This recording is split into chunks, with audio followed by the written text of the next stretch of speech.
حکایات مثنوی مولانا روم، شیر اور خرگوش۔ ایک جنگل میں ایک شیر آ گیا اور جنگل کے تمام جانوروں کو حکم دیا کہ ہر روز تم خود ہی کوئی جانور میرے لیے منتخب کر کے میری قیامگاہ پر بھیج دیا کرو۔ جانوروں نے کہا بہت اچھا، اور پھر ہر روز وہ کوڑا ڈالتے اور جس کا نام نکلتا اسے شیر کی خوراک کے لیے بھیج دیتے۔ ایک روز قرہ میں خرگوش کا نام نکل آیا۔ خرگوش نے جانے میں پہلو تہی کی تو سب نے کہا ایسا نہ کرو ورنہ شیر ہم سب کو ایک ہی بار ختم کر دے گا۔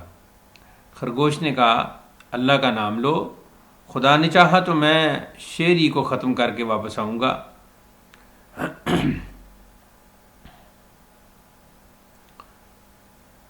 لو میں چلتا ہوں، تم دعا کرنا۔ یہ کہہ کر خرگوش چل دیا۔ ادھر شیر اپنی خوراک پہنچنے میں تاخیر ہوتے دیکھ کر بہت غصے میں تھا۔ تھوڑی دیر کے بعد خرگوش گھبرایا ہوا پہنچا تو شیر نے پوچھا کہ تم دیر سے کیوں آئے؟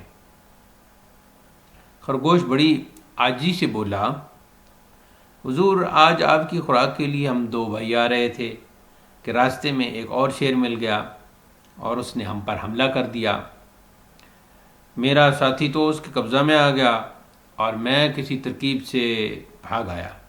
شیر نے یہ بات سنی تو غصہ میں اٹھا اور کہنے لگا چلو مجھے دکھاؤ وہ دوسرا شیر کہاں ہے؟ خرگوش نے کہا چلیے حضور، میں وہ شیر بھی اور اپنا ساتھی بھی جو اس کے پاس ہی ہے دکھاتا ہوں۔ چنانچہ شیر کو وہ ایک کنویں کے کنارے پر لے آیا اور کنویں کے کنارے پر اسے کھڑا کر کے خود اس کے ساتھ کھڑا ہو گیا اور کنویں کے اندر اشارہ کر کے کہنے لگا حضور وہ شیر کھڑا ہے اور اس کے ساتھ میرا ساتھی۔ شیر نے جو کنویں میں جھانکا تو اسے پانی میں اپنا اور اپنے ساتھ خرگوش کا عکس نظر آیا۔ اس نے کہا یہی وہ میرا دشمن شیر اور اس کے ساتھ وہ دوسرا خرگوش بھی کھڑا ہے۔ غصہ میں آ کر اس پر حملہ کے لیے جو کودا تو دھڑام سے کنویں میں جا گرا۔ خرگوش نے کہا میرا سلام قبول کر ہے جنگل کے بادشاہ کہ میں واپس جا رہا ہوں۔ خرگوش کی اس ترکیب سے شیر ہلاک ہو گیا اور وہ بجائے اس کے کہ شیر کا لقمہ بنتا شیر کو کنویں کا لقمہ بنا کر واپس آ گیا۔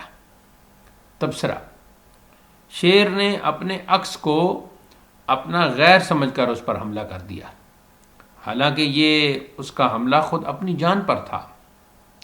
اسی طرح جو شخص اپنے کسی بھائی سے دھوکہ اور فریب کرتا ہے تو وہ کسی دوسرے پر ظلم نہیں کرتا بلکہ خود اپنی جان پر ہی ظلم کرتا ہے۔